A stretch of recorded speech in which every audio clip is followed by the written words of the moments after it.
Meditations for Every Day in the Year by Bishop Richard Challoner. October 19th, on the vice of anger. Consider first that anger, in the sense in which it is numbered amongst the capital sins, is an inordinate love or desire of revenge, and is a mortal sin, as often as the evil it wishes, or the vengeance or punishment it pretends to take, is considerably contrary either to justice or to Christian charity.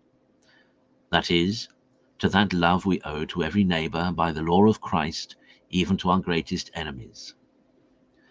Our anger or desire of revenge is contrary to justice whenever the person we are angry with has not deserved the punishment we desire to inflict, or, though he has deserved it, if we do not observe the order of justice, but make ourselves both judges and executioners too by taking revenge for ourselves, by our own private authority, which is never allowable.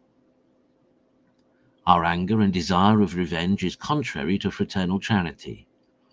When, let the cause be ever so just, we prosecute or punish the offender, not out of the love of justice, but out of hatred or ill will to the person, or merely to gratify a disorderly passion. In such cases as these, our anger and revenge are criminal, because it strikes at one or both of those principal virtues of justice and charity, and whether either of these is grievously wounded, there is no soundness in the soul. Consider, secondly, that anger, passion, and desire of revenge, when deliberately consented to, are also infinitely opposite to those other favoured virtues of Jesus Christ: meekness, humility, mercy, peace, patience, long-suffering, renouncing our own will, bearing the cross, and the like, which are all of them strongly recommended in his gospel and jointly make up the amiable character of his disciples. These are the livery of his servants, by which he expects they should be known and distinguished. These we are to learn of him. Matthew 11:20. If we do not endeavour seriously to study and practice these lessons, he will not own us for his disciples. If we do not wear his livery, he will not acknowledge us for his servants. But oh, how irreconcilable is this passion of anger when it reigns in the soul, with every one of these Christian virtues. It directly destroys all meekness and consequently humility, its individual companion. For anger generally springs from pride and self-love. It is a stranger to mercy, according to that of Solomon, Proverbs 27:4. Anger hath no mercy. It is even a short madness that is capable, for the time it lasts, of inflicting the worst of evils, or desiring the worst of judgments. It breaks peace both with God and our neighbour.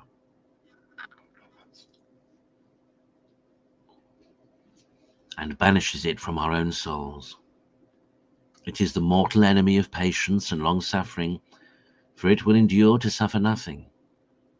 Much less will it admit of the renouncing of our own will, or of our submitting to take up the cross, because these are virtues that strike at its very root and destroy it wherever they meet with it, and therefore it cannot endure them. And shalt thou, my soul, any longer indulge a passion that robs thee at once of all these lovely virtues, and instead of a servant and a disciple makes thee an enemy of Jesus Christ? Consider, thirdly, what a train of other evils and sins usually accompany or follow this passion of anger. What oaths, curses, and blasphemies, what affronts, reproaches, and injuries, what quarrels, strife, and brawls, yea, sometimes bloodshed and murder too, what malice, hatred, and revenge, besides the scandal that is given those we are angry with, the robbing them not only of their peace, but also of the grace of God, by provoking them to sin, as one fire is apt to enkindle or nourish another. Not to speak of many other sad effects of this vice, which is frequently pernicious to the health of the body as well as that of the soul, and makes them that are slaves to it insupportable both to themselves and to all that have any dealings with them. O my soul, let us ever detest this infernal fury which daily produces so much mischief in the world, to the eternal damnation of innumerable souls. Conclude to give ear to the heavenly lessons against anger and revenge so often inculcated in Holy Writ, to learn them well and to follow them in practice. Romans 12:17, etc. Render to no man evil for evil. If it be possible, as much as is in you, have peace with all men. Revenge not yourselves, my dearly beloved, but give place of wrath, for it is written, Revenge is mine, I will repay, saith the Lord. But if thy enemy be hungry, give him to eat, etc. Be not overcome by evil, but overcome evil with good. Ephesians 4:24, 26. Put on the new man. Let not the sun set upon your anger. Let all bitterness and anger and indignation and clamour and blasphemy but be put away from you with all malice, and be ye kind to one another. Galatians 5:19.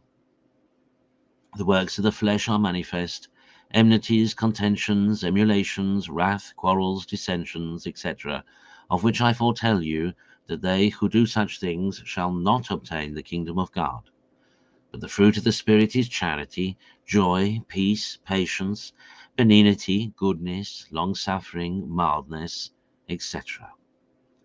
Oh, how happy are those souls in whom the Spirit of God produces these fruits! But how miserable are they in whom the opposite Spirit brings forth those other dead works of the flesh, the end of which is the second death.